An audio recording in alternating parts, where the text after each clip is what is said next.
Assalamualaikum warahmatullahi wabarakatuh. Kali ini kami dari kelompok 1 ingin menjelaskan materi tentang demokrasi terpimpin.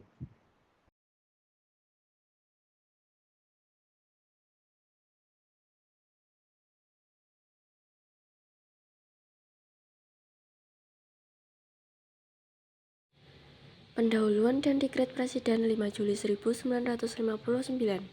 Inti pesan, masa ini adalah reaksi terhadap kekacauan politik sebelumnya, ditandai dengan kembalinya pada UUD 1945, namun dengan konsekuensi sentralisasi kekuasaan. Poin kunci yang diucapkan, setelah periode demokrasi liberal yang penuh krisis kabinet, Soekarno mengakhiri kekacauan ini melalui Dekret Presiden 5 Juli 1959. Ini adalah langkah berani untuk kembali ke UUD 1945, namun sekaligus meletakkan dasar bagi sistem baru, demokrasi terpimpin, di mana kebijakan didominasi oleh presiden dengan mengedepankan filosofi nasakom, nasionalisme, agama, dan komunisme. Karakteristik dan sentralisasi kekuasaan. Sistem ini didominasi mutlak oleh Soekarno, mengorbankan peran parlemen dan membuka jalan bagi pengaruh militer serta PKI. Karakteristik utamanya jelas, dominasi mutlak presiden.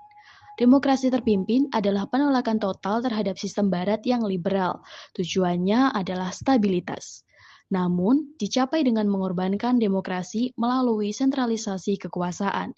Ini jugalah periode di mana pengaruh PKI dan unsur militer mulai tumbuh signifikan, menciptakan ketegangan politik yang terpendam. Pembentukan lembaga negara dan manifesto politik Manipol. Inti pesan, pembentukan MPRS dan lembaga lain dilakukan bukan melalui pemilu, melainkan penunjukan memastikan mereka loyal pada ideologi negara Manipol.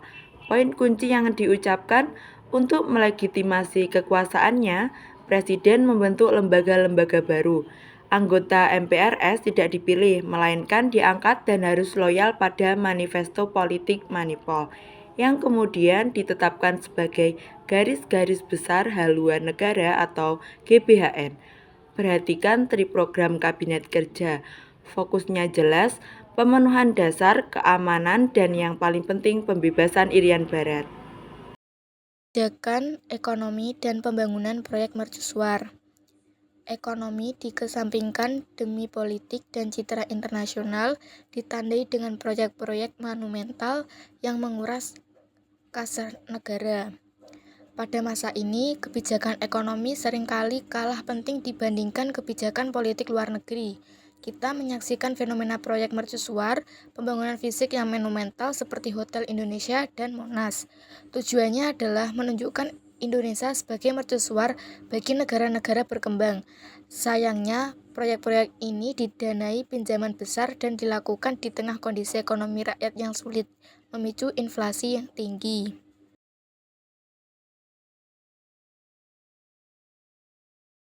Kebijakan pendidikan. Sistem pendidikan diubah menunjang ideologi nasionalis dan anti-liberal melalui konsep Pancawardhana. Dalam bidang pendidikan, sistem diubah melalui kurikulum Pancawardhana. Tujuannya bukan hanya peningkatan pengetahuan, tetapi juga indoktrinasi ideologi negara, menunjang demokratisasi pendidikan yang selaras dengan Undang-Undang Dasar 1945.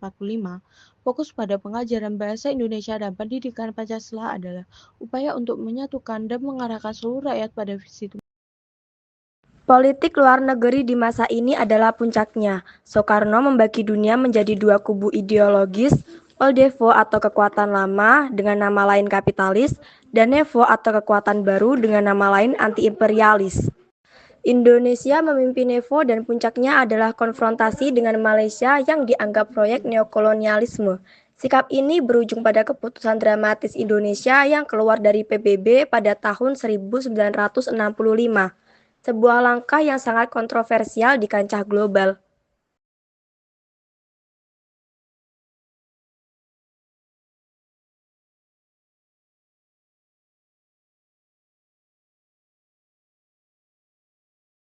Sekian penjelasan dari kami tentang Indonesia pada masa demokrasi terpimpin. Terima kasih. Wassalamualaikum warahmatullahi wabarakatuh.